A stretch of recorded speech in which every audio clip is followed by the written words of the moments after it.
आजच्या या सुंदर अशा कार्यक्रमाची सुरुवात या ठिकाणी माननीय पालकमंत्री महोदय यांच्या शुभ हस्ते संपन्न होणार आहे.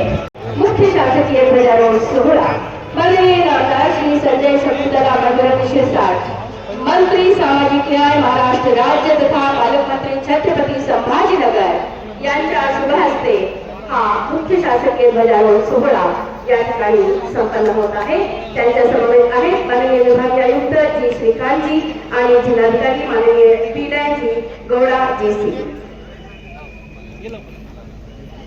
आपल्या सर्वांना विनंती आहे, आपण आपले फोन सायलेंट करावे अथवा बंद करावे. सुस्वागतम सुस्वागतम. भारतीय स्वातंत्र्य दिनाच्या 80व्या वर्धापनदिनानिमित्त मुख्य शासकीय ध्वजारोहण सोहळा माननीय आमदार श्री संजय शकुंतला बाबूराव शिरसाट, मंत्री सामाजिक न्याय महाराष्ट्र राज्य तथा पालकमंत्री छत्रपती संभाजीनगर यांच्या शुभ हस्ते संपन्न होत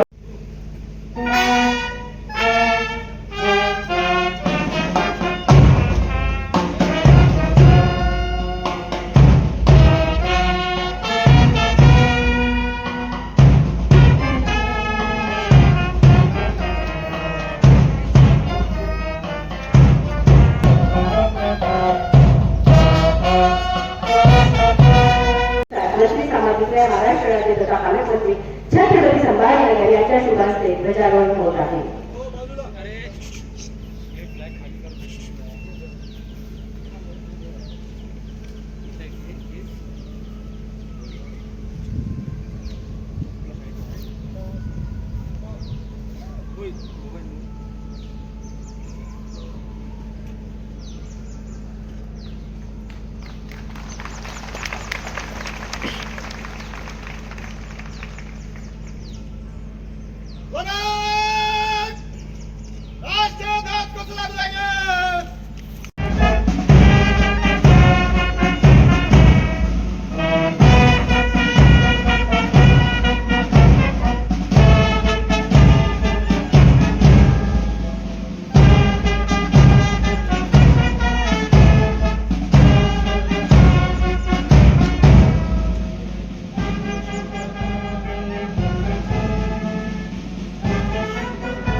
उपस्थित सर्व मान्यवर स्वातंत्र्यासाठी माजी सैनिक, लोकप्रतिनिधी, नागरिक बंधू भगिनी, शासकीय अधिकारी, पत्रकार, विद्यार्थ्यांना आपणा सर्वांना स्वातंत्र्य दिनाच्या वर्धापन दिनानिमित्त मनापासून शुभेच्छा.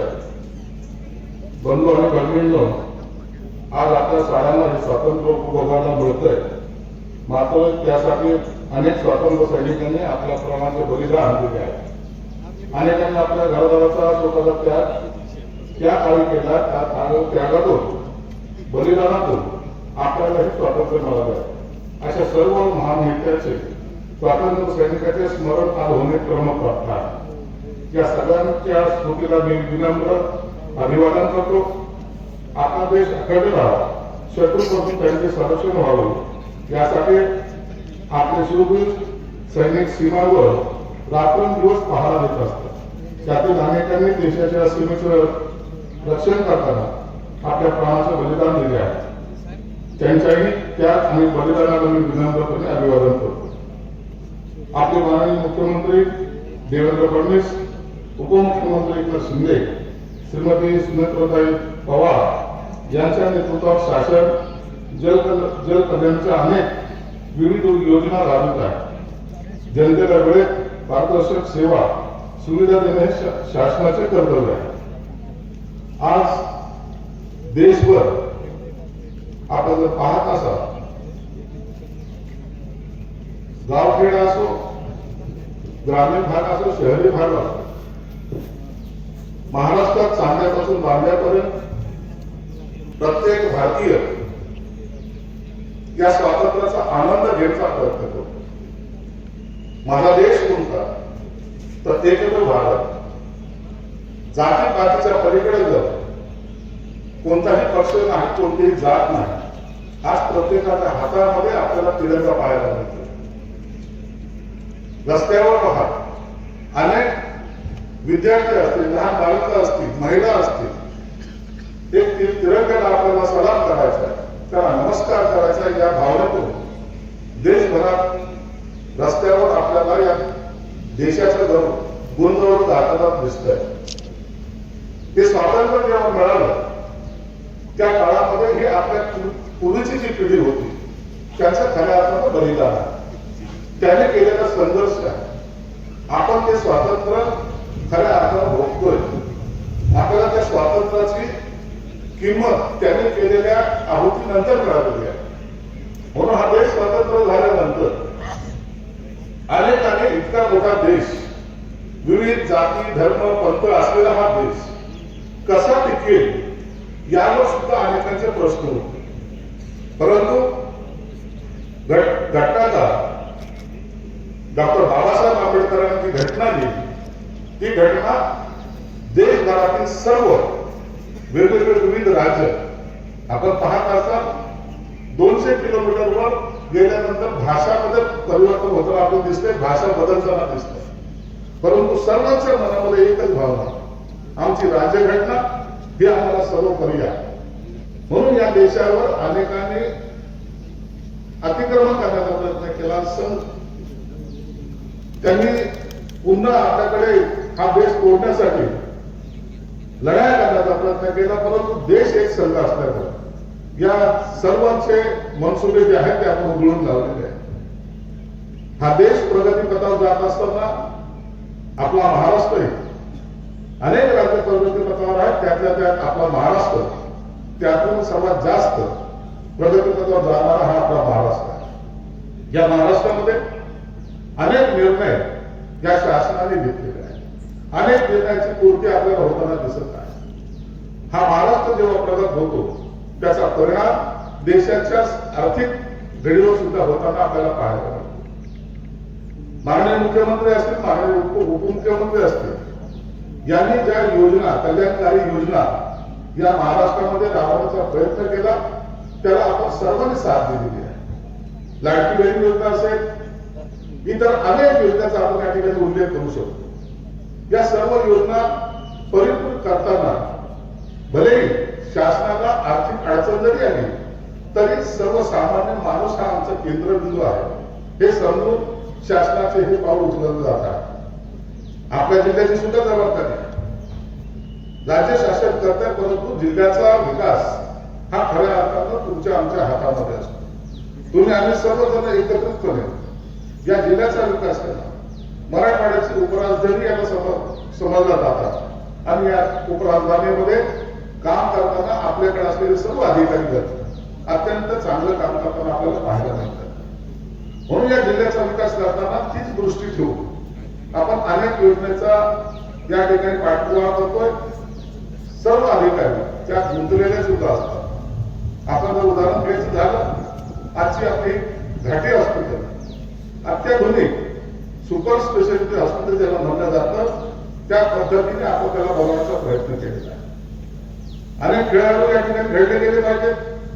त्यासाठी सुद्धा वेगवेगळ्या माध्यमातून त्या खेळाडूंना चांगला ग्राउंड कसं उपलब्ध होईल याचा सुद्धा आपण प्रयत्न करतो आहोत. मी या स्वातंत्र्यदिनी गारखेडा स्टेडियम जे आहे त्या स्टेडियमवर आंतरराष्ट्रीय दर्जाचं स्विमिंग पूल असावा, की त्या आणखी बॅडमिंटनचे कोर्ट असावे, यासाठी 25 कोटी रुपयाचा डिप्रेशन मधून घोषणा या ठिकाणी करतोय आणि लवकरच त्याचं भूमिपूजन सुद्धा होईल.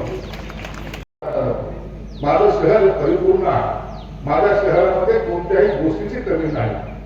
या ठिकाणचे असलेले लोकप्रतिनिधी असतील, सामाजिक कार्यकर्ते असतील, या सर्वांचा सहभाग याच्यात आहे. हे क्रेडिट कोणा एका पार्टीचं, एका पक्षाचं किंवा एका जाती धर्माचं किंवा एखाद्या नेत्याचं नाही, तर तुमचा आमचा सर्वांचा जे मी मानणारा कार्यकर्ता. म्हणून आजच्या या स्वातंत्र्य दिनी आपण सर्वजण एक संकल्प केला पाहिजे. आपल्याला आपला जिल्हा खऱ्या अर्थानं मोठ्या प्रमाणात प्रगतीकडे कसा जाईल. मी या ठिकाणी अनेक योजना वाचून दाखवल्या असत्या, ज्या तुम्हाला सर्वांना ज्ञात आहेत, परंतु तुम्ही आता पाहत असाल कॉर्पोरेशन जरी असते त्या ठिकाणी आपण अग्निशामक दलाला सहकार्य करण्यासाठी जवळपास 16 करोड रुपयाची एक गाडी जी 72 मीटर पण जाते ती आणली. आताच काही क्षणानंतर या ठिकाणी आता हे बाजूला जे गाड्या आपल्याला दिसत आहेत, या सगळ्या नवीन पद्धतीचे आपण या शहराच्या एक विकासाच्या माध्यमातून या ठिकाणी त्याचंही लोकार्पण करणार आहोत. स्वातंत्र्य दिनाच्या निमित्तानं एवढंच तुम्हाला सर्वांना सांगेल, जात कोणतीही असू द्या, धर्म कोणताही असू द्या, पक्ष कोणताही असू द्या, परंतु एक लक्षात ठेवा, हा देश आपला आहे. या देशावर जो कोणी घालायला येईल त्या टायमाला आपण सर्व विसरून एकजुटीने एक दिलानं त्याचा मुकाबला करण्यासाठी सिद्ध झालं पाहिजे. हीच आपण आकाश व्यक्त करतो. या ठिकाणी थांबतो. जय हिंद, जय महाराष्ट्र. महाराष्ट्राचा सुजाण व जागरूक नागरिक म्हणून आज अशी शपथ घेतो की माती आणि पाणी ही निसर्गाची अमूल्य संपत्ती आहे. याची जाणीव ठेवून त्यांच्या संवर्धनासाठी मी सदैव कटिबद्ध राहील. पाण्याचा प्रत्येक थेंब जपेल.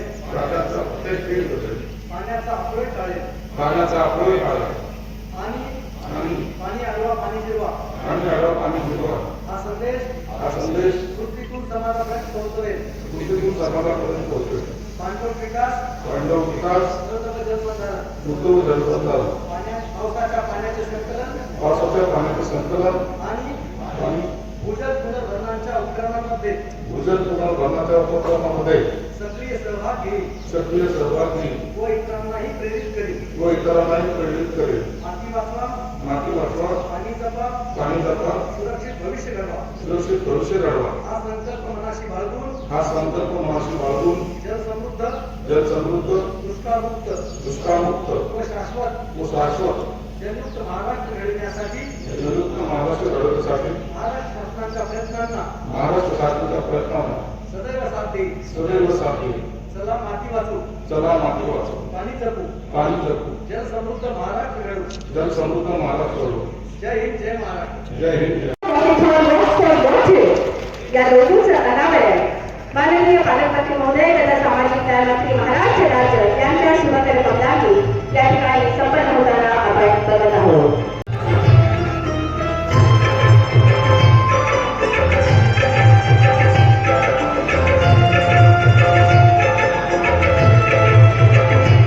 रंगीबेरंगी 3 रंगांचे फुगे हे आशावंतांना या ठिकाणी सोडण्यात जात आहेत. जोरदार टाळ्या झाल्या पाहिजे. खूप खूप धन्यवाद सर. यानंतर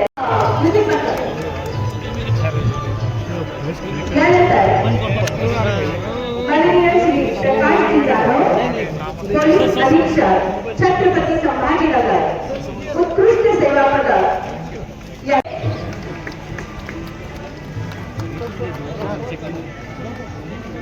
हाई दिखती है ना बराबर आता है.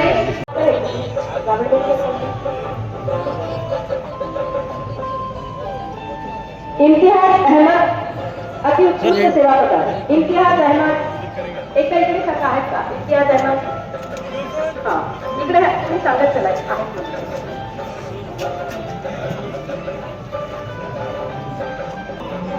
श्री इम्तियाज अहमद अति उत्कृष्ट सेवा. पुढचं नाव आहे विठ्ठल बाबूराव राज अति उत्कृष्ट सेवा पदक. विठ्ठल बाबूराव राज. लक्ष्मण सिंग ठाकूर अतिउत्कृष्ट सेवा. देव सिंग लक्ष्मण सिंग ठाकूर. पुढचे तयार राहतील शिरीष रामकृष्ण वाघ. शिरीष रामकृष्ण वाघ अतिउत्कृष्ट पदक सेवा. शिरीष कोण आहे?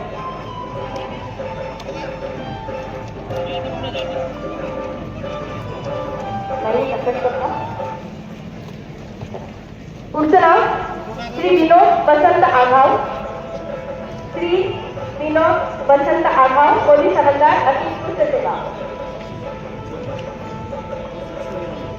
कपिल वामनराव वाडेकर.